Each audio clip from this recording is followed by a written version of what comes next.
So just quickly, my three panelists. Dr. Miller is an assistant professor of religion and Africana studies and director of women, genders, and sexuality studies at Lehigh University. And you should know that she and her colleagues just received a $2 million grant. They're doing big things at Lehigh. Thank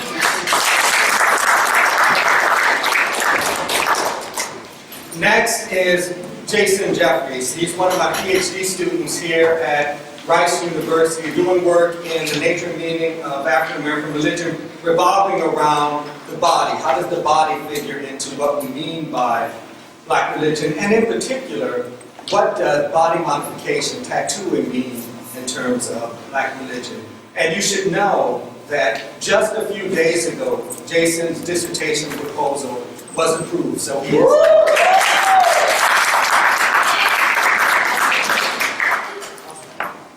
Xandelyn Wright is doing a lot of heavy lifting. She's teaching speech communication at a variety of institutions while also doing a PhD in educational leadership at Prairie A&M University. So please join me in welcoming our panelists.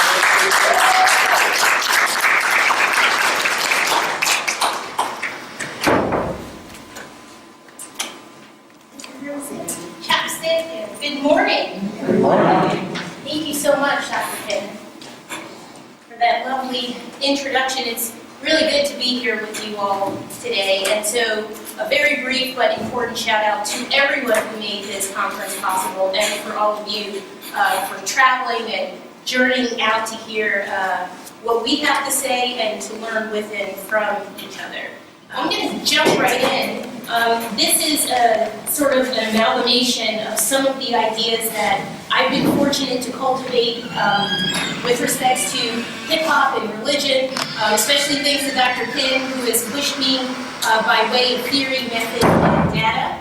So thinking obviously about the religiosities in hip-hop and how those things can be transmuted into strategies of social protests, what people are doing on the ground in implicit, but also in very unexpected sorts of ways. If we think about our current historical moment in Black Lives Matter, we know that hip-hop is at the forefront, but we also know that hip-hop has a sort of built-in antagonism where it has not always been on the forefront of what we might call kind of progressive sort of development of social consciousness or responsibility. And so here I want to play with what can we learn from engaging hip-hop's humanisms, right?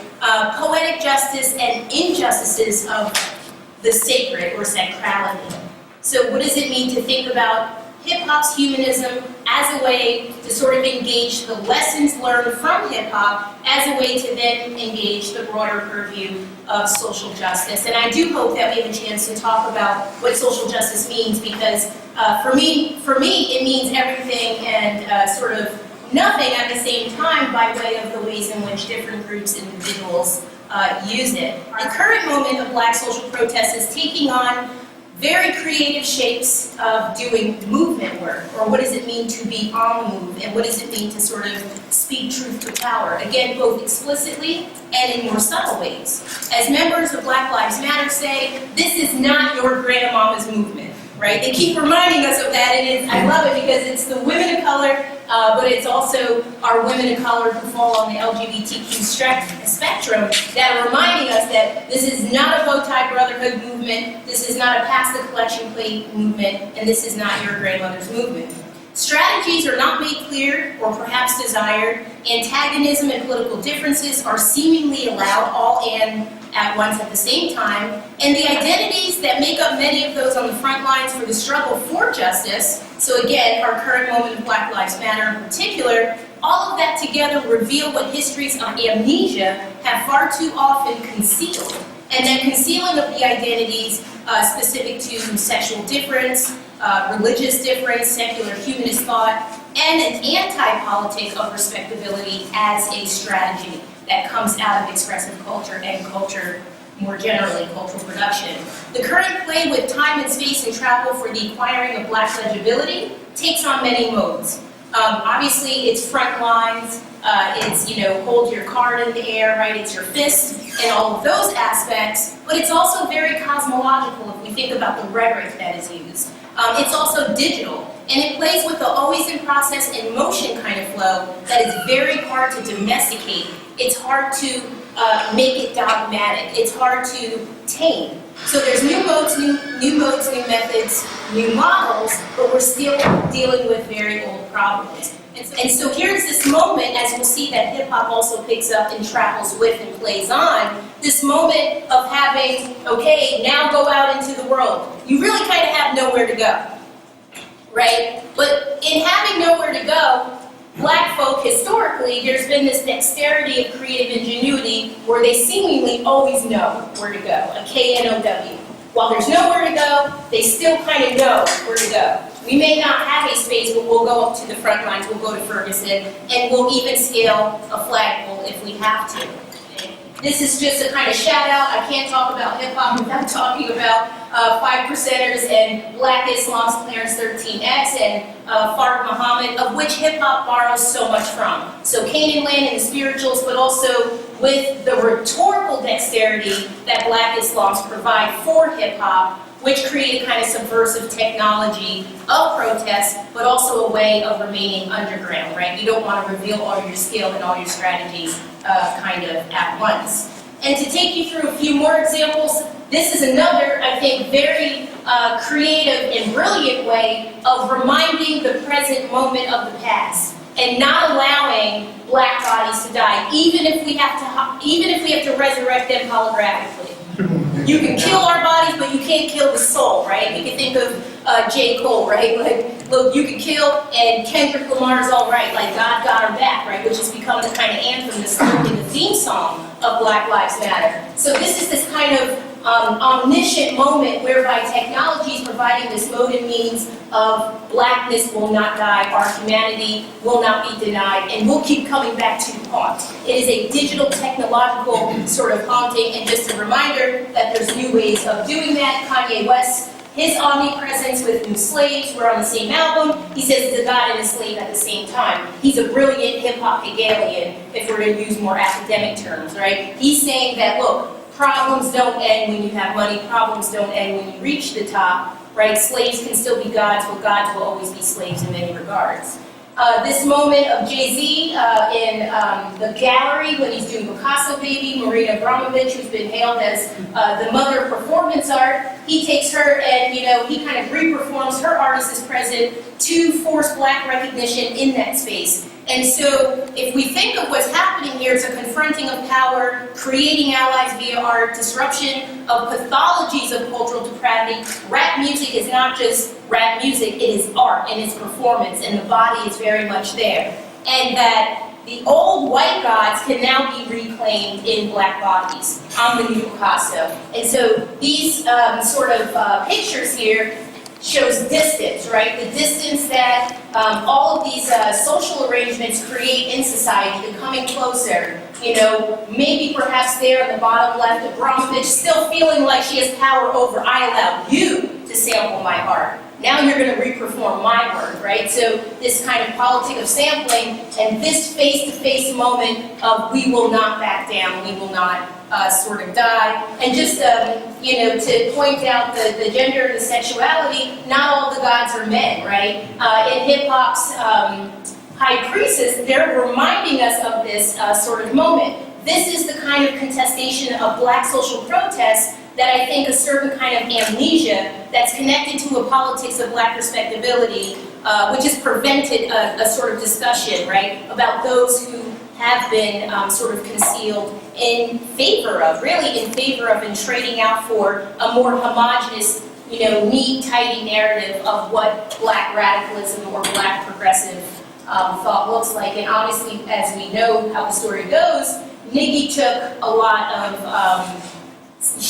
stuff from a lot of folk, right? When she's dealing with that Malcolm X image, when she's talking about looking ass niggas and what does that mean? But it's an important moment for hip-hop. And this last image here, The Worth of Black Humanity, is really a way to kind of see not what hip-hop does, but a hip-hop generation's form of virtual battle. This goes back now to the digital, right? This sort of virtual battle that is taking place in the online spaces of technology, thanks to the creative ingenuity, the dexterity, and the learning of battle in various forms of ciphers, whether they're forced options or whether those ciphers are made through agency, and they're always both and.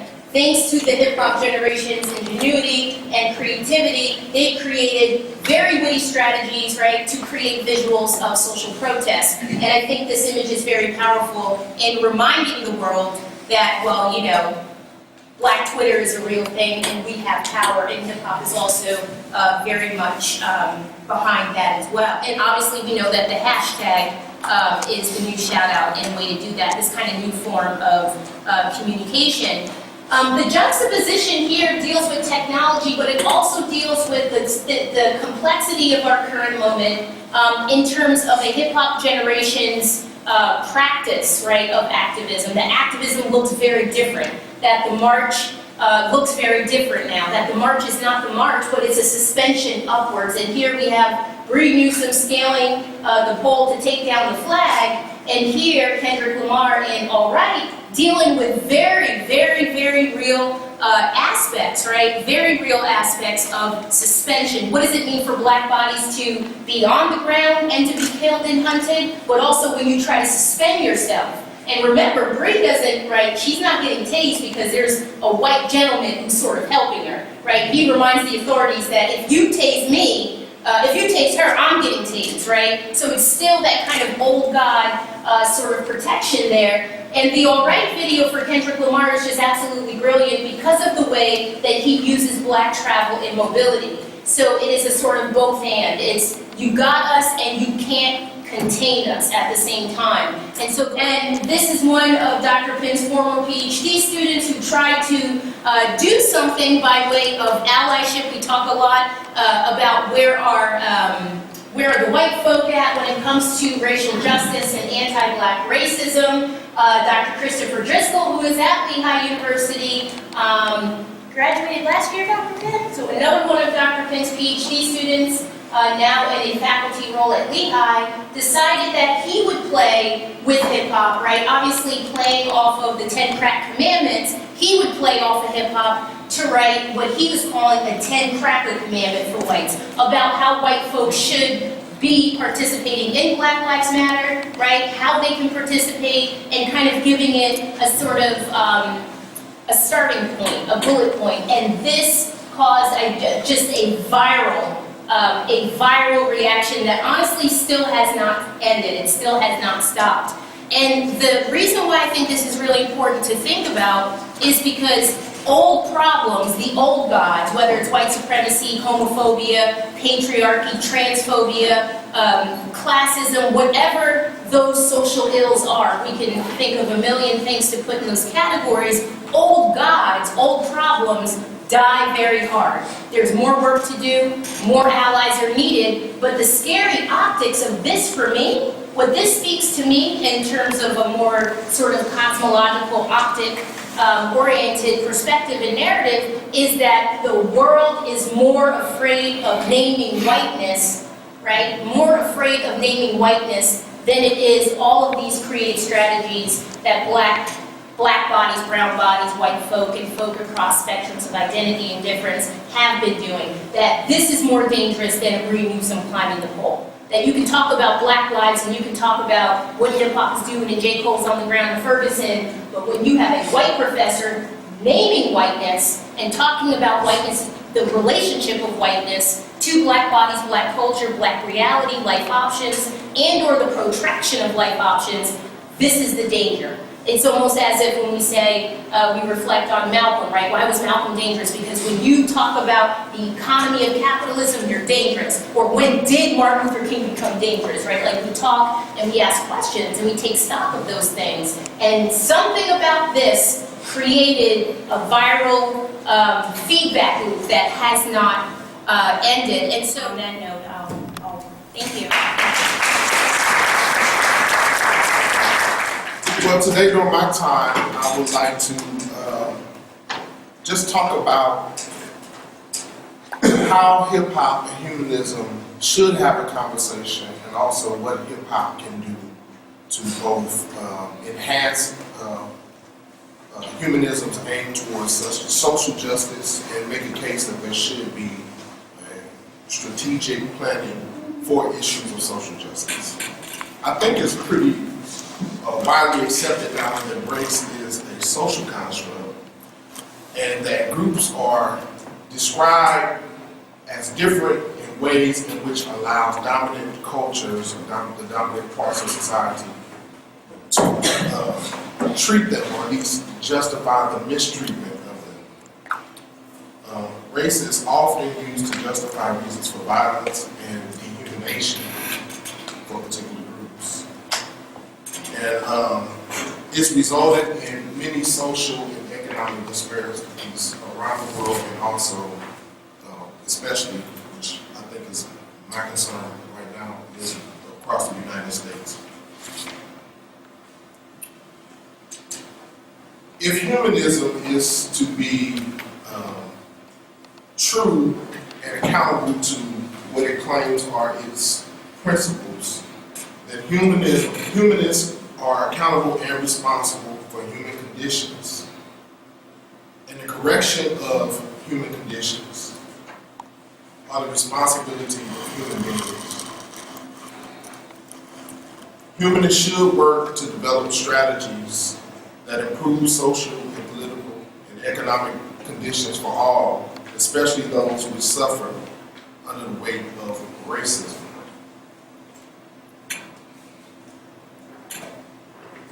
Humanists also have an appreciation for cultural products. One such cultural product is hip hop. And I would argue that just like many other cultural products, such as art and symphonies, that they express the joys and experiences and the pain of African Americans trying to live in the context of the United States of America under the pressure of racism.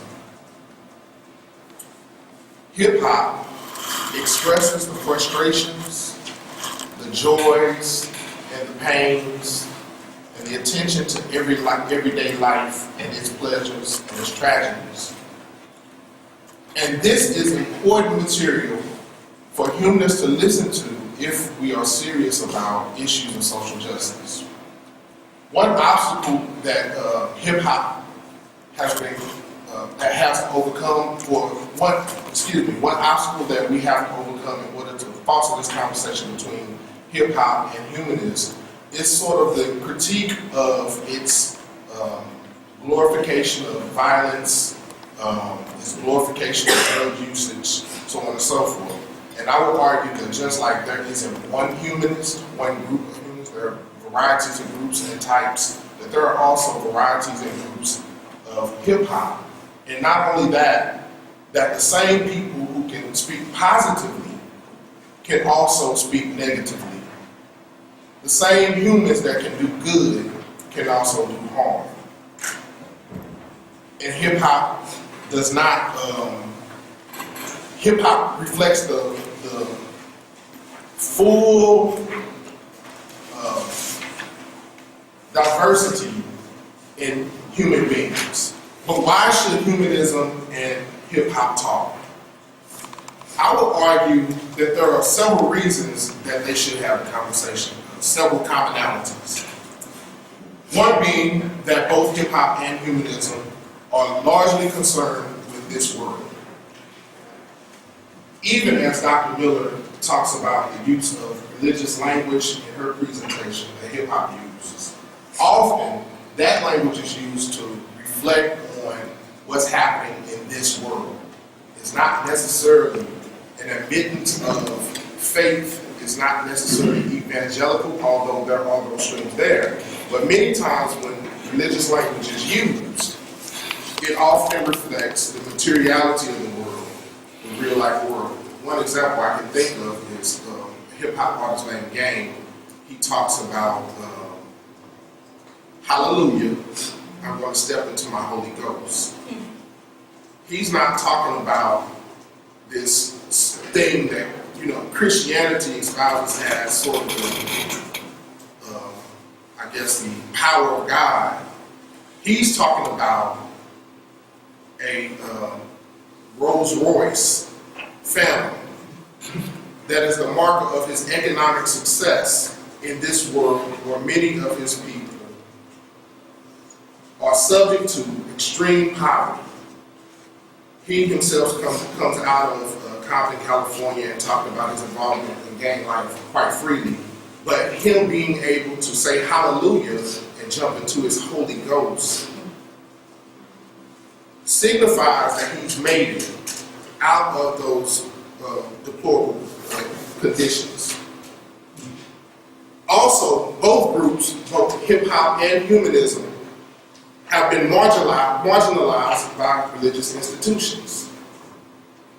Hip-hop has been marginalized because of its quote-unquote glorification of crime and abuse of women, and also humanism has often been marginalized for its lack of faith. Both groups challenge religious norms, the 5%ers or Nation of Islam, or whether it's through a reinterpretation of what God is and how God functions in society. One of the most written about examples in the field of religious studies is Tupac Shakur and his idea of Black Jesus.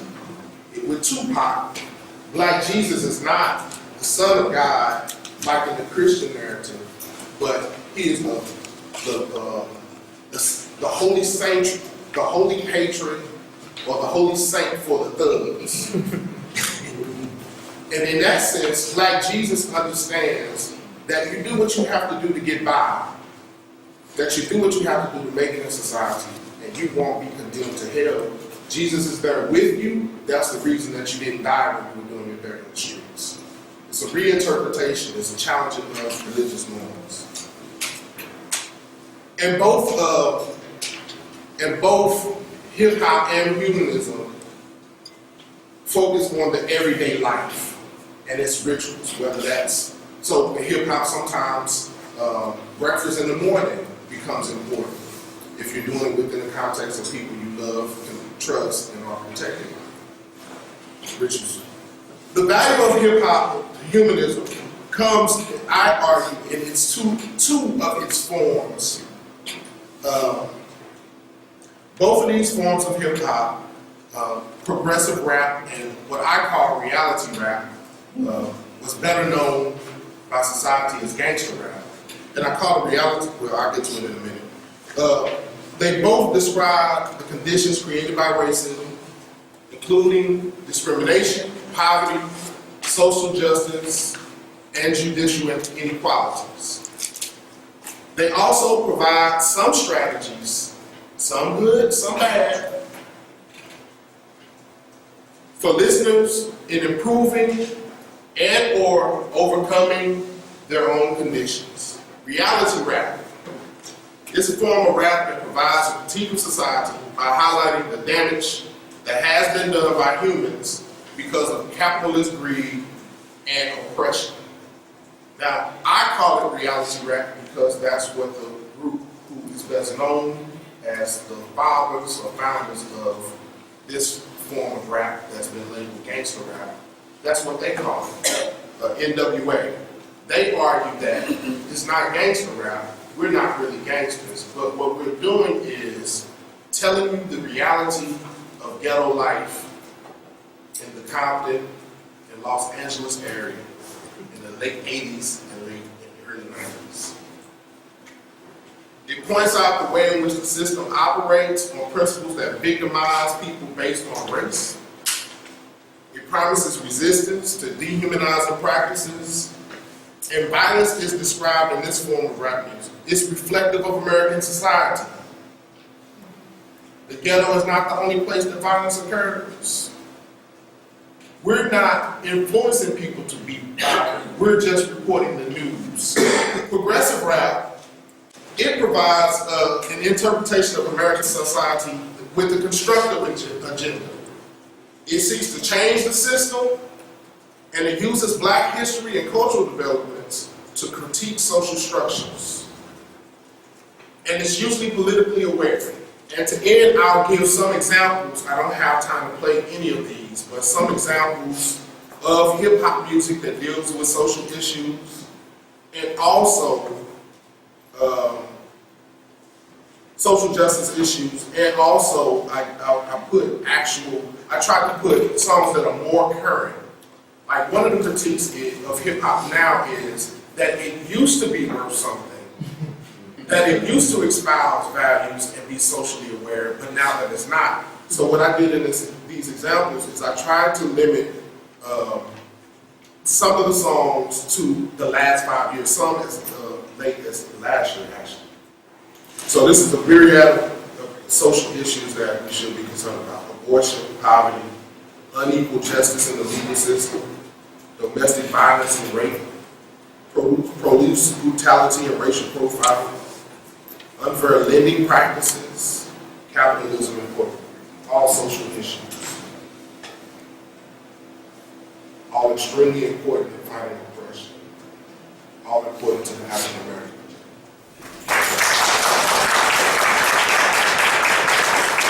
All right, hello everyone. How y'all doing? We're gonna talk about hip hop without a beat, without a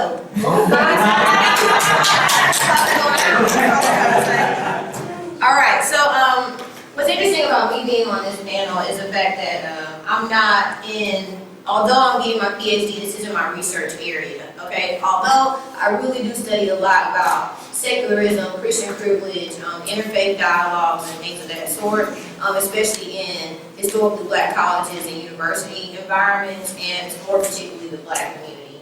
But me being on this panel is just, you know, an avid listener of music, right? And I am really big about music, and music is a big part of my life, how I function. I grew up that way, and especially transitioning to the space of hip hop.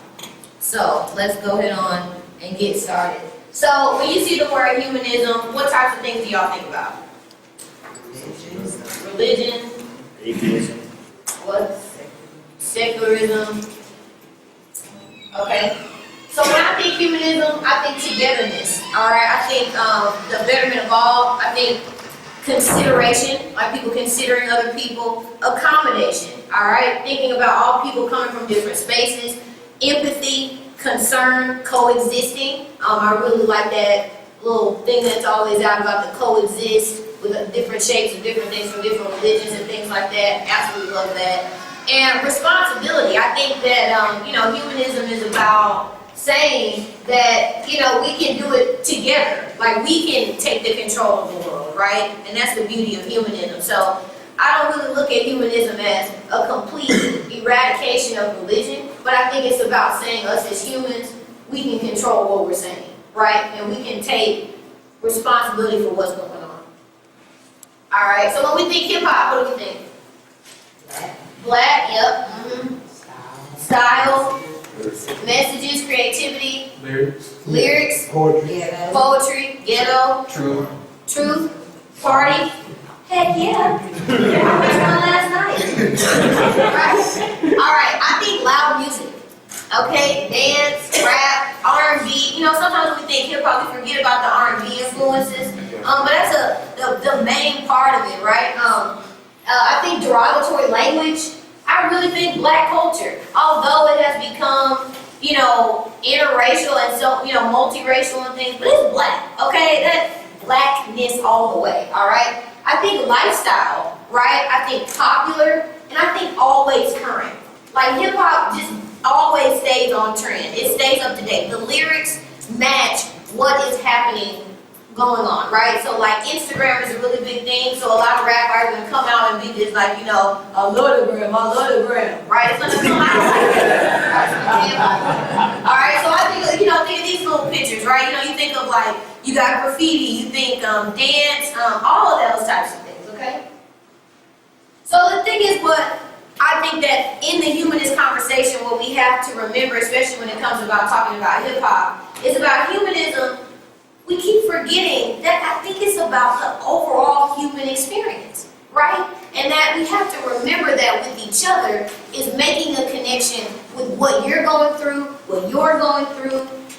things that we've all experienced, that overall human experience, all right? So the way I like to take this is that when I think about hip-hop and humanism, I broke down hip-hop and brought out words that connect, that I think that hip-hop does to show humanism, okay? So I think that hip-hop is honesty. It shows that part of the human experience.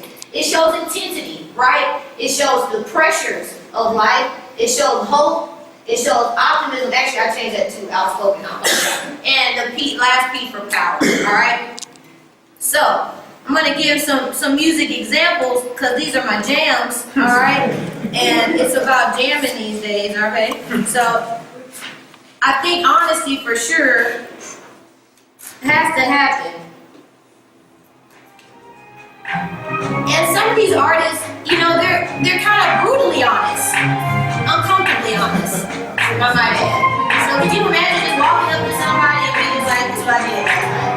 I bust the windows out your car,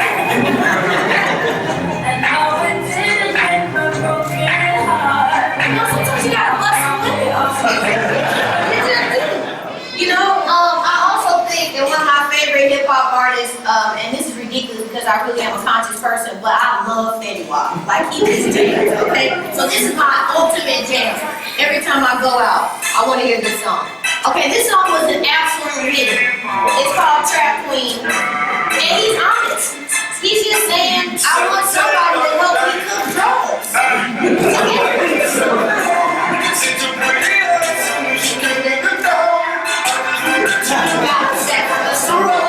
He wants to roll.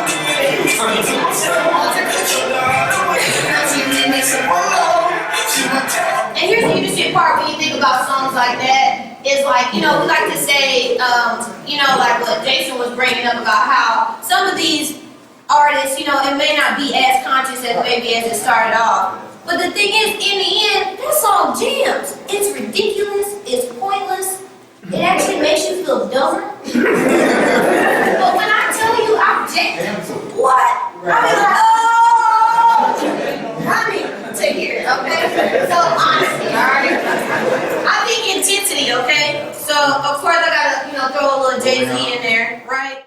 If you having girl problems, I feel bad for you, son. I got 99 problems, but a bitch ain't one. That's like really intense, right? The fact that he talks about different things going on. Like he talks about like when cops stop him, you know, and now he's like, yo, I got enough money, I can beat the case.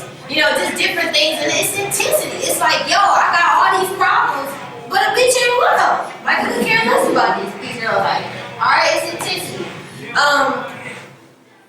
You think about the intensity of relationships.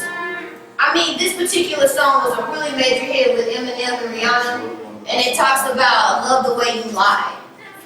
I love the way you lie. I mean, the lyrics were absolutely beautiful.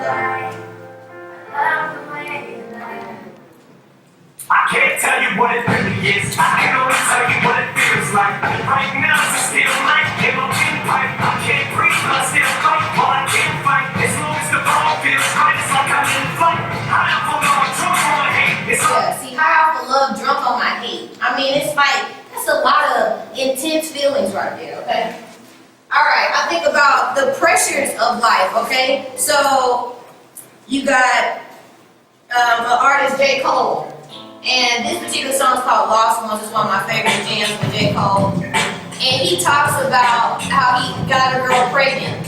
But he gives it from the guy perspective, and then he gives it from the woman's perspective. Which is like a great dynamic. He changes the pitch in his voice so he sounds more feminine. I mean, it's a beautiful song. It's just the beginning of it. Baby girl, I can't imagine what it's like for you. I got you pregnant now inside, there is a life in you. I know you wouldn't think this is gonna make me think about life in you. Like if you had my first child, then I spent my whole life with you. Now I ain't trying to take a fight with you, I'm trying to talk. Now I ain't. So, you know, he's starting to tell her, like, you know, you think I'm gonna marry you, but I'm not. Like, we can't even do this, right? I think about this.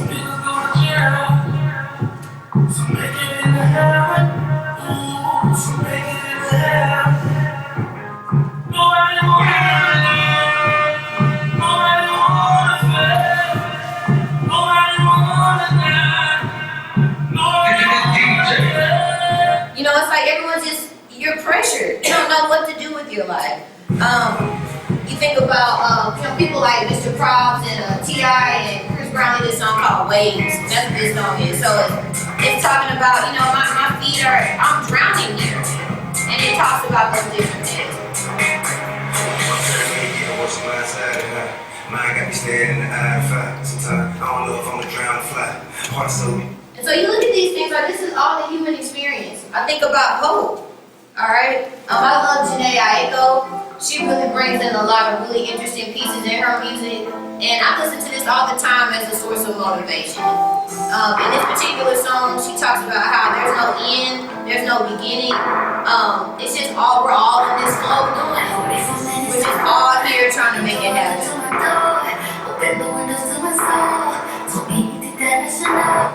These artists, Nico and Vince. This is one of my great jams. Am I Wrong? And you think about that hope of being like, what I'm doing is okay.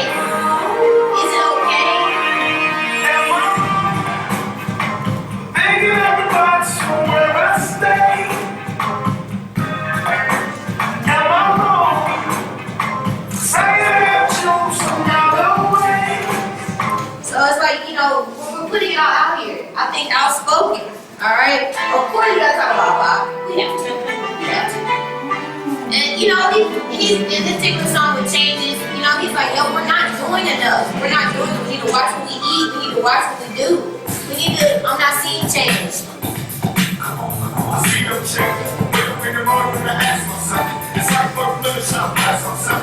I'm trying to be a boy, you gon' run Like, should I blast myself? It's crazy, but that's very outspoken. Of course I gotta put my girl in there. Anyone see me karaoke? This is my jam. This is my guaranteed karaoke song for sure. So, she was very outspoken in those. She wants you to, she's like, yo, this is what we need to do, this is how you need to take care of yourself. And lastly, of course you think about power, right? And of course I'm so happy you brought up about NWA, niggas with attitudes. But the fact that this nigga just said fuck the police. Why is it all down? That's so powerful. When you take ownership like that, and then you like, you know what? Fuck the police. That's right. I would say it nicely, so you know. Did anybody leave the movie like wanting the police to stop them? I know. I looked at him and I was like, hey, stop the police, me and my dad. I was like, my mom was like, just get in the car. And lastly, when I think about just how bold music can be, the fact that we can just tell people like, bitch, you better have my money. Bitch, better have my money. Exactly. Sometimes you gotta tell some folks that. So, wrapping it all up, I think that, of course there's a lot of history of hip hop and there's a lot of history of humanism, but I think what we have to remember, especially in music and in our expressions, that if it's people doing it, it's humanism, right? If we're doing it, if we're creating it, and if it's an expression of us in any part of our lives, it's humanism. And we can't just isolate it to a religious thing. We can't just isolate it to something about, that it even has to be something that dramatic. It could be something as simple as I want to drink tonight. It could be as simple as I'm in love right now. Or it could be as intense as fuck the police. Alright? So, lastly, I was in every single presentation that I do at this point with my favorite quote, nothing will work unless you do. Alright, so let's get to work on this social justice. Alright, thank you.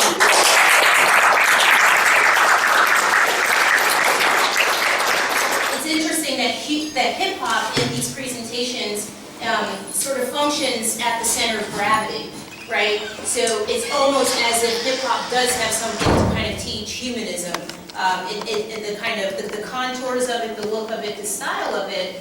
And it's interesting because hip-hop offers a more rugged interpretation. It allows for complexity, right? Bitch better have my money. But like, it doesn't mean you're not a good person. It doesn't mean you're not a moral, ethical person. You just owe me money. You owe me freaking money, right? Like, that's the reality of life. Yeah. And so that is, that hip-hop has a range and a variability where it allows for doing the work of justice, but it also allows for pleasure. Like, we're human. Dr. Pinn always mentions and reminds us, and in his work and also in his public work, that like humans are messy and life is messy. And all of these, Jason, your examples, the examples that you provided, hip-hop is really, really messy. And so when we think about hip-hop and humanism, I'm wondering whether or not we think of them as not so antagonistic, right? Like Maybe this is a problem of humanism attempting to be institutionalized.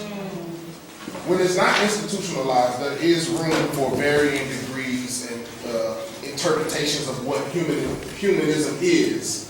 But as soon as you begin to organize in that way and institutionalize and set values and principles as to what is and what is not included in this, then you run into the problem. I think that when it comes to the hip hop and humanism conversation, it just brings in the fact of how people can say that they're humanists and still be racist, right? Because of the fact that hip hop is such a connection to black culture, and you think black when you think hip hop, despite the fact that many artists take on hip hop, right, and that it is colorful and full of vibrant life, right? But it's only a battle because it's a black thing. And so in the humanism conversation, people of color have to be there. We have to sit at the table. We have to be a part of the conversation, because I can't do anything that I identify with, I always have to say black female and blah, blah, blah. Because that's a powerful intersection. And so that fuels how I see the world. There are definitely regional styles and types of hip hop. right. And as soon as you have, just say, a Southern artist who tries to rap like a New Yorker, then they're not Southern. In other words, they don't hold to the values, the rhythms, the cadences of what it means to be a Southern hip hop artist. And I was thinking of A$AP Rocky. Yeah, A$AP Rocky. A$AP Rocky, he's a New York artist, but he does a lot of stuff that's sort of Southern. He has slowed down beat, street music, and you almost can't classify him. Well, when he came out, he was critiqued heavily because he's not a real New York artist. And worse than that, hip hop starts in New York, so why would you copy what they're doing? Right. Yeah, I mean, so just allowing like, okay, Black Lives Matter chapter over here looks different than what Black Lives Matter chapter looks like over there. And they're like, it doesn't have to be one or the other. Right. But I feel that, I guess what I'm trying to say is that sometimes as someone who identifies as a secular humanist, as a non-theist, one of the things I struggle with, maybe on a philosophical level, but more generally on a rhetorical level, what do we mean? It seems that hip-hop is able to be more honest about the complexity, the messiness, the regional difference, the stylistic differences, skill over identity. Like, it acknowledges that difference doesn't mean that this has to be this or that. So going back to your You don't have to check a box. point, right? Yeah, so you don't have to check a point. Okay, So back to your point, like when we say humanism, how can you be hip hop and be racist, or how can you be a humanist and be a racist? Like, it makes sense to me. It's a feel-good question for me. I ask it all the time. How can you be humanist and homophobic? And hip hop does that 1 minute. Are they a 5%? Are they a Christian? Are they humanist? It's like they're not wearing those identities. Like, But I think that's a black thing. But that's what the lead culture, the culture that's running, the top 1% that's making all the decisions. I think that's them placing that on us, for us to feel like we have to be this certain person, we have to be this certain way, we gotta get married to this person, we gotta have this many kids, we gotta have a house like this, we need to make this amount of money, we need to go to college, we need to, all these things, it's giving us this so-called keys to life, this American dream, right? Or, what you just said, American nightmare. And so it's one of those where it's like, I think that's it was pounded on us, and then we take it in. Now I'm going to ask this question from the perspective of someone who grew up in New York City. I'm an atheist, I'm a hip-hop aficionado, music aficionado, and was raised in the conscious community, the Black Power movement. How much of your research has come from studying late 80s and 90s hip-hop? And I have not heard KRS-One mentioned once during this panel. Let's talk about Queen Latifah before we knew her as the cover girl and as an actress when she came out with Ladies First, when she started defining feminism and that women's empowerment. There was, let's talk about the Stop the Violence movement, when self-destruction, you know, when the artists built the coalition, they came together, even though they had different points of view. So how much of your research and how much of actually listening to the music of that era came into these presentations? I would say that in my presentation, I would classify, when I say progressive rap, I'm talking about a lot of the artists you're talking about. But I did not highlight them because there's this sense in hip hop today that those artists are not there. And intentionally, I wanted to put where I consider to be some progressive artists as examples who are doing their work today, who may not get radio play, so on and so forth. So I'm very aware of hip hop is progression. I grew up with it, I love it. We probably sing some of the same songs right now. But also, there is a romanticization of that era. I'll use the example you gave, KRS-One, right? So his first album, Criminally Minded, very much could be considered a gangster rap album. Could be. One could argue that it's a gangster rap album. It's after his DJ guys, Scott Morale, that he has to shift into more progressive hip hop.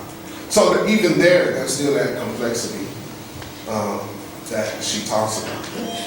I do think that there is something that is expected of hip hop, whether it's conscious or not, it's to be authentic. And that is something that I think is real. So whether it's talking about like selling dope, making dope with your girl, or something more political, it's usually authentic. So I think like, you know, there are like French Muslim hip hop artists that are speaking for the youth and the disenfranchised, and all over the world this is occurring. And I just wonder if we can like, maybe you guys can speak on that. Because I do think that, I mean, it's why I think even Iggy Azalea is so criticized, because there's something very unauthentic about her. Hip hop is also very much, as is in here in the US, under scrutiny, right? Like hip hop and rap music, the fact that rap music is being used in courts to prosecute people because the assumption is that what rappers rap about is what they live. Like we don't do that to Shakespeare. Like we don't do that to people who write poetry, right? It's interesting that the other, the kind of resurgence of interest in hip hop culture in various parts of Europe. I've also done research and looked at hip hop in Cuba. That's been extremely fascinating because the hip hop that they tend to prefer, at least during the times that I did work there over 5 years, is that, you know, earlier aspect of hip hop, the more political, what they would call the more political versions of hip hop. But Unfortunately, we're out of time. Let's thank our panelists.